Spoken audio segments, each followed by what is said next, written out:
YSR Congress party 13వ తారీఖున polling జరిగింది. Polling జరిగిన తర్వాత వాస్తవాన్ని గ్రహించారు. పోలింగ్ సరళి గమనించారు. ఇక ఆ రోజు నుంచి మొదలుపెట్టారు నిరాశ నిస్పృహలతోటి ఎవరు కనపడితే వాళ్ళ మీద అభాండాలు వేస్తున్నారు, అపోహలు సృష్టిస్తూ ఉన్నారు. ఈ రోజున వాళ్ళ బ్లూ పత్రికలు అంటాం కదా, నీలి పత్రికలు. అవి ఆ నీలి పత్రికల్లో వెబ్కాస్టింగ్ హైజాక్ అంట, వెబ్కాస్టింగ్ హైజాక్ అని రాస్తూ ఆ బటన్లు నొక్కేది చంద్రబాబు గారి దగ్గర ఉన్నాయంట. ఏమి బుద్ధి లేని రాతలయ్యా మీది. పత్రిక ఉందని, చేతుల్లో పెన్ను ఉందని మీ నోటికి వచ్చినట్టు రాస్తారా? Webcasting manned by whom? అందుకని నేను అవగాహన రాహిత్యుడు అతను సజ్జల రామకృష్ణారెడ్డి.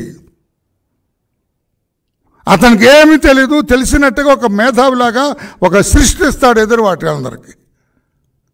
వెబ్కాస్టింగ్ ఎవరి కంట్రోల్లో ఉంటుంది? ఎలక్షన్ కమిషన్ కంట్రోల్లో ఉంటుంది. దాన్ని ఎవరు సూపర్వైజ్ చేస్తారు? జిల్లాల్లో డిస్ట్రిక్ట్ కలెక్టర్స్ చూస్తున్నారు, నియోజకవర్గాల్లో ఆర్ఓస్ చూస్తారు. ఆర్ఓలు అంటే జాయింట్ కలెక్టర్, సీనియర్ ఆఫీసర్లు, ఆర్డీఓలు ఆ స్థాయిలో ఉంటారు. వాళ్ళందరూ ఎవరు? మీరు పోస్ట్ చేసిన వాళ్ళు కాదా? కలెక్టర్లందరూ, జాయింట్ కలెక్టర్లందరూ మీరు పోస్ట్ చేసిన వాళ్ళు కాదా? పీఓలందరూ మీరు పోస్ట్ చేసిన వాళ్ళు కాదా? మా మీద పడి ఏడుస్తారేమయ్యా బుద్ధి లేకుండా, సిగ్గు లేకుండా. చంద్రబాబు గారు ఎట్లా మీటర్లు నొక్కుతారయా? బటన్స్ చంద్రబాబు నొక్కుతున్నాట. మీరేదో బటన్లు నొక్కారని ఈయనకెందుకు ఆ నొక్కుడు కార్యక్రమం పెడతారు? వెబ్కాస్టింగ్కి ఈయనకేం సంబంధం? వెబ్కాస్టింగ్కి ఈయనకేం సంబంధం? అంటే మీ ఇష్టం వచ్చినట్టుగా మీ బ్లూ పత్రికల్లో, నీలి పత్రికల్లో వ్రాస్తే అది జనం నమ్మాలా? అందుకే రాష్ట్ర ప్రజలారా, ఈ మోసపు పత్రికల్ని నమ్మకండి అంటున్నాను. నేను ఎప్పుడు అనలేదు సాక్షి పత్రిక ఇది మోసపు పత్రిక, చీటింగ్ పత్రిక, చెత్త పత్రిక, అబద్ధాలు రాసే పత్రిక, దీన్ని నమ్మొద్దని చెప్పి నేను ఈ రోజున పిలుపునిస్తూ ఉన్నాను. నేను చంద్రబాబు గారు బట్టలు నొక్కుతారంట. మేము ఆ రోజు వార్ రూమ్లో కూర్చున్నారు, దర్జాగా కూర్చున్నారు. ఆయన మా అందరినీ మానిటర్ చేశారు. ఇక్కడ I was with him the entire day. ఉదయం 7 గంటల నుంచి రాత్రి 7:30, 8 గంటలకు ఆయన వెళ్ళిపోయేంత వరకు కూడా ఆయనతో ఉన్నాను నేను. ఏ బటన్ నొక్కటం నేను చూడలేదే. నేను చూడండి మీకెక్కడ కనపడిందే సాక్షి పర్సన్? ఆయనకు ఎదురుగా, ఆయన పక్కన, ఆయనతో ఉన్న వాళ్ళకి మాకు తెలియకుండా నీకు కనపడేటట్టుగా ఏ బటన్ నొక్కాడే?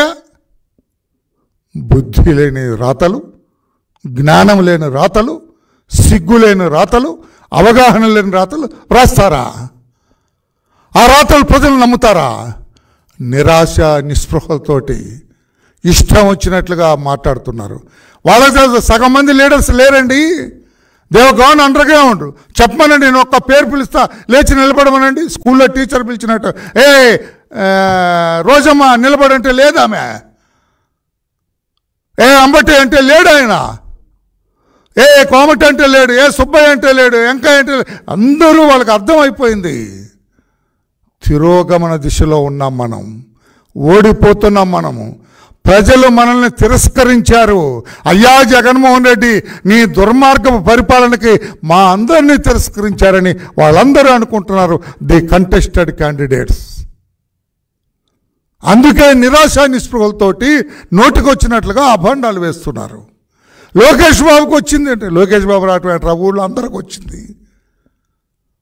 సెల్ ఫోన్ ఉన్న ప్రతి ఒక్కడికి వచ్చింది. నీకు లేదా అది సెల్ ఫోన్? నువ్వు నవ్వుతావేంట? సెల్ ఫోన్ సజ్జలా నీ దగ్గర లేదా?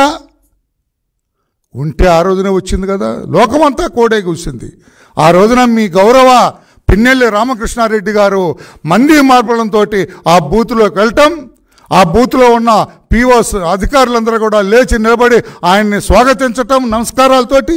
ఈయన సరాసరి అక్కడికి వెళ్ళటం, దాన్ని బద్దలు కొట్టడం, అవన్నీ కూడా వీవీప్యాట్స్ అన్నీ బయటపడటం. వీవీప్యాట్ చూశాడు ఆయన. 6 వైసీపీ, 22 టీడీపీ.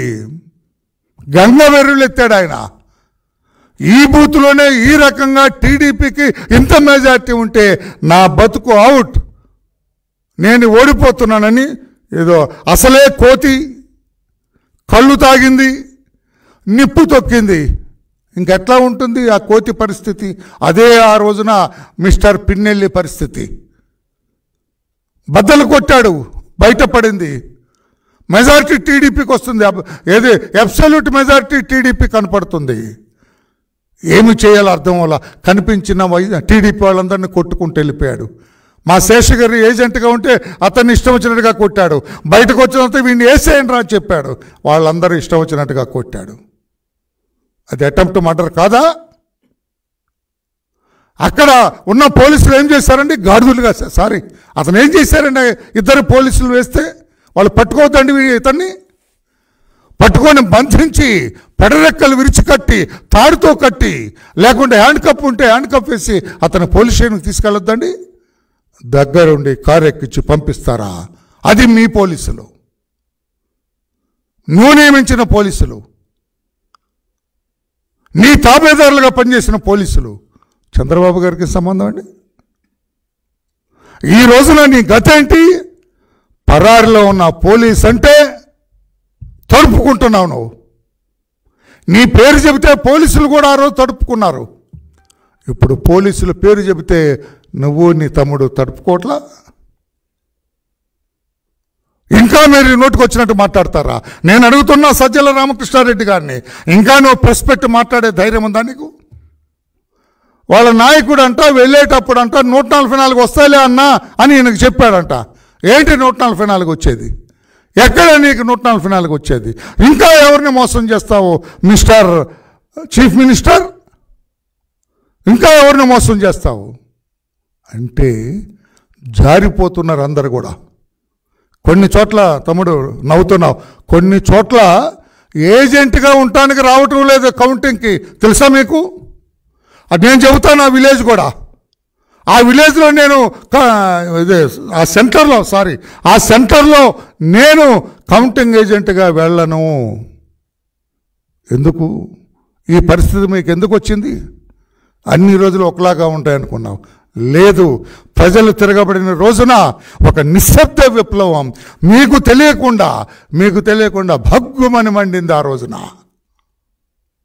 అన్ని పోలింగ్ బూతుల్లో కూడా ఆ నిశ్శబ్ద విప్లవ గొప్పతనాన్ని చూపించారు. నేను ఆ బటన్ నొక్కా, నేను ఈ బటన్ నొక్కా అన్నది ఏమీ లేదండి.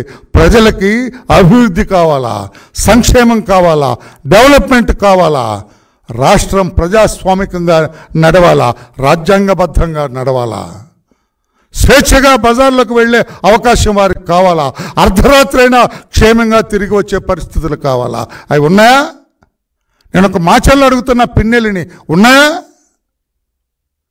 క్షేమంగా తిరిగి రాగలడా? మీ తురకా కిషోర్ దెబ్బకి, నీ ఇద్దరు దెబ్బకి ఎవరైనా వస్తారా? కానీ ఇప్పుడు బయటకు వస్తున్నారు జనం అంతా. సాయంత్రం అయితే మాచర్ల సెంటర్లో కూడా జనంతో నిండిపోయింది. ఎందుకు? స్వేచ్ఛా వాయువులు పీల్చుకున్నారు.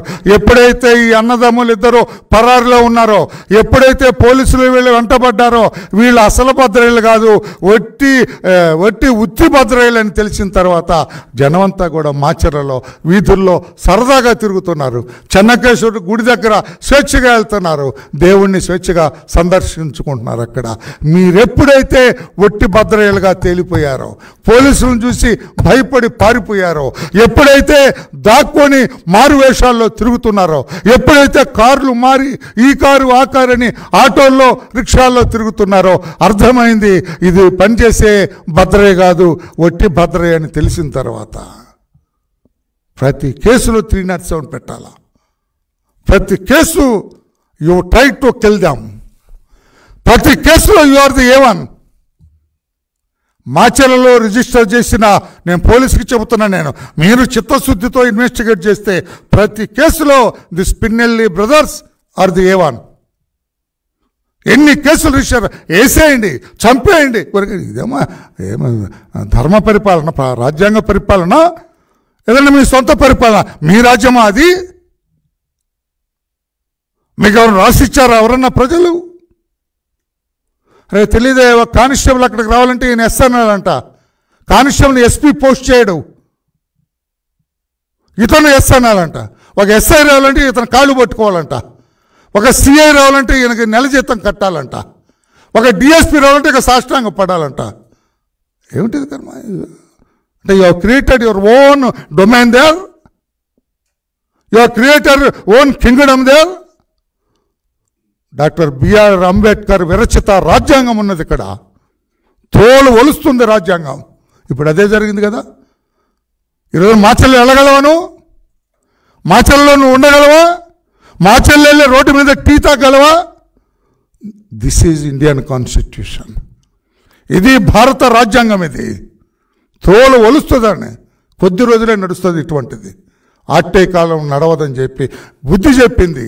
మిగతా వాళ్ళని తాడిపత్రి వాళ్ళకి, తిరుపతి వాళ్ళకి, ఇంకెక్కడెక్కడ అనంతపురంలో వాళ్ళకి, నీ జాతి వాళ్ళకి, జాతి అంటే నాట్ క్యాస్ట్, నీ రకంగా నీ విధంగా వ్యవహరించే వాళ్ళందరికీ నీ జీవితం ఈ రోజున గుణపాఠం. మాచల్లో వెళ్ళటానికి లేదని ఈ బహిష్కరణ ఒక గుణపాఠం. రౌడిజం చేసేవాళ్ళకి, దౌర్జన్యం చేసేవాళ్ళకి, ప్రజల్ని భయభ్రాంతులకు గురి చేసే వాళ్ళందరూ కూడా ఈ రోజున పిన్నెల్లి రామకృష్ణారెడ్డి జీవితం ఒక గుణపాఠం అని చెప్పి నేను తెలియజేస్తున్నా. ఇండియన్ కాన్స్టిట్యూషన్ సుప్రీం, ఇండియన్ లా बहुत लंबी है, कानून का हाथ बहुत लंबी है. నీకు తెలుసు కదా ఉర్దూ, లంబీ అనకూడదా? बहुत लंबा है, పక్కడితే కామవుతుంది. నువ్వు ఎక్కడున్నా కూడా పట్టుకుంటుంది. అయిపోయి నువ్వు అక్కడ ఫామ్ హౌస్లో ఉన్నావు, అక్కడ ఉన్నావు, ఎక్కడ కార్లు ఎక్కావు, ఈ కారు నుంచి అటు వెళ్ళావు, ఆ కారు నుంచి ఇటు వెళ్ళావు, ఆటోలు వెళ్ళావు, ఎక్కడున్నా వదిలిందా నేను? తోలు తీసి పట్టుకొచ్చింది. ఇప్పుడు మాచల్లో ఏదైతే నా సామ్రాజ్యం అనుకున్నావో ఆ మాచల్లో నేను అడుగుపెట్టనివ్వలేదు. ఇది వీటిని దాటి ఎక్కడికి వెళ్తావు? అందుకే నేను అంటున్నా, మిస్టర్ సజ్జల రామకృష్ణారెడ్డి చిరునవ్వుతో ఆనందంగా ఓటమిని అంగీకరించాలా. ప్రజలు మనల్ని తిరస్కరించారు, ప్రజలు మనల్ని వద్దనుకున్నారు అని బంగారు పళ్ళెంలో పెట్టి అధికారాన్ని మీరు చంద్రబాబు నాయుడు గారికి ఇవ్వాలా. That is the situation here. మాచలలో 202 బూతులనే మీ పరిస్థితి అలాగ ఉంటే మిగతా చోట్ల ఎలా ఉంటుంది? అదే ఎందుకైనా నిశ్శబ్ద విప్లవం. ఈ విప్లవం మీ పార్టీని కాలు కిందేసి తొక్కింది. ఇప్పుడప్పుడే లేచేది లేదు. ఆ రాజ్యాంగము, ప్రజాస్వామ్యము అనే ఇనుప పాదం మీ పార్టీని తొక్కేసింది. ఏ మిస్టర్ నై చల్తా హై ఐసా హైతో, ఇట్లా అయితే కుదరదు మిస్టర్ అని చెప్పింది రాజ్యాంగం. అందుకే రాజ్యాంగబద్ధంగా నడుచుకోరని చిలక్క చెప్పినట్టు చెప్పాను నేను ఆ జగన్మోహన్ రెడ్డి గారికి. వయసులో పెద్దవాడుగా చెబుతున్నాను, జగన్మోహన్ రెడ్డి గారు మీరు రాజ్యాంగాన్ని అట్లా తిరస్కరించకండి, మీ సొంత రాజ్యం కాదండి అని చెప్పా. విన్నాడా? ఇప్పుడు ఏమైంది? ఇప్పుడు అక్కడ ఉన్న రాత్రి ఎవరో నా ఫ్రెండ్ చెబుతున్నాడు ఫ్రమ్ హైదరాబాద్, ఆయన రాడండి అన్నాడు. ముందు నాకు అర్థం కాల, ఆయన ఎవరాయా అనుకున్నాను. ఆయన ఎవరాయ అంటే చెప్పాడు, ఆయన రాడండి అంటున్నాడు. ఎవరో చెప్పరా బాబు అంటే ముసిముసి నవ్వులు నవ్వి చివరికి చెప్పాడు జగన్మోహన్ రెడ్డి గారు, పోవా ఎందుకు రాడయ్యా, ఆయన ఆస్తులన్నీ ఇక్కడ ఉంటే అక్కడేం తక్కువ ఉన్నాయా అన్నాడు. సరే ఏదేమో నాకు తెలిసి వస్తున్నాడు, ఈజ్ కమింగ్. అతను మావాడు చెప్పింది అబద్ధం. బట్ ఆయన అక్కడేదో పెద్ద బంగ్లా కొన్నారని, అక్కడే శ్రీనివాసం ఏర్పరచుకుంటాడని, ఈ ఆంధ్రప్రదేశ్ ఆయనకి గెట్టదని, రేపు 4వ తారీఖు తర్వాత నిర్ణయం తీసుకుంటాడని అన్నారు. అది అతని సొంత విషయం, స్వవిషయం కనుక నేను ఇంటర్ఫియర్ అవ్వను. మా నాయకుడు మాత్రం తిరుగు టికెట్ కూడా నాకు తెలిసి వచ్చేస్తున్నాడు. ఆయన 27వ తారీఖు నైట్, ప్లీజ్ 20వ తారీఖు నైటే మా నాయకుడు ఇక్కడికి వచ్చేస్తున్నాడు. మా నాయకుడి గురించి మేము వెళ్ళేవారు. మీ నాయకుడు వస్తున్నాడు లేదో మీరు చెప్పాలి, నాకు తెలియదు. అందుకే అడుగుతున్నా, అన్ని రోజులు ఒకలాగా ఉండవు, అన్ని కాలాలు ఒకలాగా ఉండవు. అందుకనే గీత దాటి పరిధి దాటి వెళ్ళొద్దన్న. ఏ పోలీసులు అయితే పిన్నెల్లి రామకృష్ణారెడ్డి గారికి సలాములు కొట్టారో ఆ పోలీసులు లాఠీలు చలిపించి అతన్ని బాధటానికి సిద్ధంగా ఉన్నారు మాచర్లలో. తమ్ముడు నీకు అర్థం అవ్వలేదు కదా, మరలా చెబుతాను నేను. ఏ పోలీసులు పిన్నెల్లి రామకృష్ణారెడ్డి అనే ఎమ్మెల్యేకి సలాములు కొట్టారో, సెల్యూట్లు చేశారో, అదే పోలీసులు మాచర్లలో లాఠీలు పట్టుకొని సిద్ధంగా ఉన్నారు ఇతను వస్తే వీపు వాయ కొట్టడానికి. అర్థమైందా? పోలీసులు ఎప్పుడు చిరకాలం మీతో ఉంటారనుకున్నారు? ఉండరండి. చట్టానికి అనుగుణంగా నడుస్తారు. ఈ రోజున మాచర్లలో ఉన్న నియోజకవర్గంలో పోలీస్ అంతా కూడా no will go by law అంటున్నారు. చట్టబద్ధంగా నడుస్తారు. అతనెవరు పిన్నెల్లి? ఎమ్మెల్యే అయితే మాకేంటి అంటున్నారు. ఇప్పుడు అడగండి మీరు ఫోన్ చేసి. You talk to any police from Macherla. MLA అయితే మాకేంటి, పిన్నెల్లి అయితే మాకేంటి, చట్టం ప్రకారం తోలు ఒలుస్తామంటున్నారు. అందుకే రాజ్యాంగం సుప్రీం. భారతదేశ రాజ్యాంగం ప్రపంచ రాజ్యాంగాలను పిన్నెల్లి గారు, సజ్జల గారు, భారతదేశ రాజ్యాంగం ప్రపంచ దేశాల్లోనే అత్యున్నతమైన రాజ్యాంగము. రిటర్న్ వ్రాతపూర్వక రాజ్యాంగాలన్నింటిలో భారతదేశ రాజ్యాంగం అత్యున్నతమైనది, అత్యుత్తమమైనది. మీకు తెలుసో లేదని మరొకసారి ఉటంకిస్తున్నానంటే చెబుతున్నాను అన్నది. Is it clear for you? అందుకే ఏదో అది హైజాకు ఇది హైజాక్ అనొద్దు. సిఎస్ ఎవరండి? చీఫ్ సెక్రటరీ జవహర్ రెడ్డి గారు. మన అబ్బాయి కాదు, మన మనిషి కాదు, మనం ఏం చెబితే చెప్పే మనిషి కాదు. చంద్రబాబు గారు హైజాక్ చేసి బట్టలు నొక్కుతుంటే సిఎస్ ఊరుకుంటాడా? మీ మనిషి. అక్కడ ఉన్న పిఎస్ఆర్ ఆంజనేయులు ఎవరండి? ఆయన ఏ పొజిషన్లోనే ఉన్నాయి. మీ మనిషి కాదు. చంద్రబాబు గారు ఈ వెబ్కాస్టింగ్ని హైజాక్ చేసి బటన్ నొక్కుతుంటే పిఎస్ఆర్ ఆంజనేయులు గారు ఊరుకుంటారా? రాజేంద్రనాథ్ రెడ్డి గారు మాజీ డీజీపీ, ఇప్పుడు ఏసీబీ చీఫ్. చంద్రబాబు గారు వెబ్కాస్టింగ్ బటన్స్ నొక్కుతుంటే ఆయన ఊరుకుంటారా? కొల్లి రఘురామరెడ్డి గారు ఈ 5 ఏళ్ళు పోలీసులు అంతా తానే నడిపించిన వ్యక్తి. చంద్రబాబు గారిని కేసు లేకపోయినా కూడా సృష్టించి అరెస్టు చేసి 52 రోజులు జైల్లో పెట్టిన ప్రధాన కారకుడు కొల్లి రఘురామరెడ్డి గారు.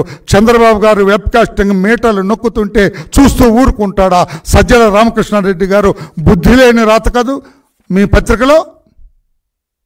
ఏం తమ్ముడు, బుద్ధి లేని రాత కాదు? నువ్వు గట్టిగా రాయి. రేపు నీ పత్రికలో బుద్ధి లేని వ్రాత రాసిన ఈ పత్రికని రాయి. లేదు నిజమంటూ అప్రూవ్ ఇట్ అంటే పిచ్చి వ్రాతలు రాసి జనంలోకి పంపుతారా? మా మధ్యలో సరదాగా ఆ రోజున పోలింగ్ అంతా అబ్జర్వ్ చేస్తున్న వార్ రూమ్లో కూర్చున్నారు మా నాయకుడు. అందుకని ఇటువంటి అబద్ధాలు మాట్లాడదు. ప్రభుత్వం మీది, అధికారం మీది. ఈరోజు కూడా who is chief minister of the Andhra Pradesh now on today? Your leader mister Jaganmohan Reddy is the chief minister. Who is chief secretary? Your own person. Who is DGP? ఆయన ఉన్నారు. ఆయన చట్టబద్ధంగా చేసుకున్నారు. ఆయన తీశారు కనుక ఆయన ఏదో పక్షపాతం తీశారు. ఈయన నిష్పక్షపాతాన్ని ఇతను పెట్టారు. నాకు తెలిసి నిష్పక్షపాతంగానే చేస్తున్నారు. మరి ఇంకెక్కడ పోతే కొల్లి రఘురామరెడ్డి గారు ఊరుకుంటారా? మీటలు నొక్కితే పిఎస్ఆర్ ఆంజనేయులు గారు ఊరుకుంటారా? రాజేంద్రనాథ్ రెడ్డి గారు ఊరుకుంటారా? ఆ మాచర్లో ఉన్న వాళ్ళు ఊరుకుంటారా? ఎక్కడున్న మీ మనుషులు ఊరుకుంటారా? ఇది అబద్ధం మాటే కదా, అసత్యం మాటే కదా, అవగాహన లేని మాటే కదా, బుద్ధి లేని రాతే కదా. ఒప్పుకోండి. సారీ అండి, మాకు తెలియక రాశాం వరలరామయ్య గారు, వెరీ సారీ. చంద్రబాబు గారికి కూడా మా తరఫున క్షమాపణ చెప్పండి అని అనండి. మీకేమైనా నైతిక విలువలు ఉంటే మాకెక్కడ చచ్చాయి నైతిక విలువలు అంటారా? మీ ఇష్టం. Thank you. Any question on this?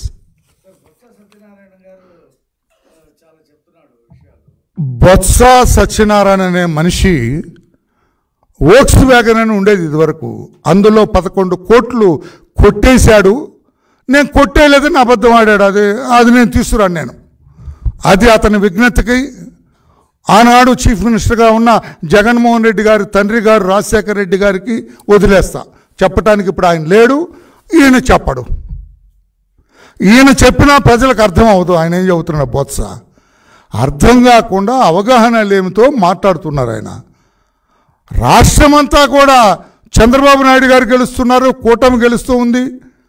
Vaikapa పలాయనం చిత్తగిస్తుందంటే ఈ నొక్కడే అర్థం కాక, నాకు తెలిసి అతను న్యూస్ పేపర్లో కూడా చదవడట, నాకు తెలిసి చదవలేడట, చదవకూడదట. అతను నోటుకొచ్చి అతను ఒక్కడే మాట్లాడుతున్నాడు రాష్ట్రంలో. ఇంకా మాట్లాడట్లా, ఇతనెవరు అంబటి మాట్లాడట్లా, రోజమ్మ మాట్లాడలేదు, ఏ రాజయ్య మాట్లాడలేదు, ధర్మాన మాట్లాడలేదు అన్నాడు. పెద్దగా అరుస్తాడండి. నెల్లూరు నుంచి నర్సరాపేటకు వచ్చాడు, అతని పేరండి అనిల్ కుమార్ యాదవ్, పెద్దగా అరుస్తాడు, మంచి గొంతు కుర్రాడిది. అతను అరవట్లేదు, ఆ కోడిగుడ్డు మంత్రి అరవట్లేదు. ఇక్కడ బందర్లో ఉన్నాడు, అతను అర్థం అవుతుంది అతని మాట కూడా. పేర్ని నాని ఆయన అరవట్లేదు, కొడాలి నాని అయితే గొంతు మోగపోయింది. జోగి రమేష్ ఎక్కడున్నాడో తెలియట్లేదు, మాట్లాడలేదు. ఎందుకంటే నిజం తెలిసిన తర్వాత ఎవరన్నా తేలు కుట్టిన తర్వాత ఏం చేస్తారు, అబ్బా నొప్పి అనవలసిందే, వరలరామయ్య అని అనాల్సిందే, జోగి రమేష్ అని అనవలసిందే. కుట్టింది తేలు, ఆ నొప్పి విపరీతంగా ఉంటుంది. ఆ తేలు కుట్టి దొంగల్లాగా, తేలు కుట్టిన దొంగల్లాగా నోరు మూసుకొని కాముగా కూర్చున్నారు. బొత్స ఒక్కడే మాట్లాడుతున్నాడు. అయ్యా బొత్స, మీరు కూడా ఎందుకు మాట్లాడకండి, అది నేను చెప్పేది వాస్తవం, మీరు చెప్పేది అబద్ధం. ఓకేనా? Thank you. Any other question? Right.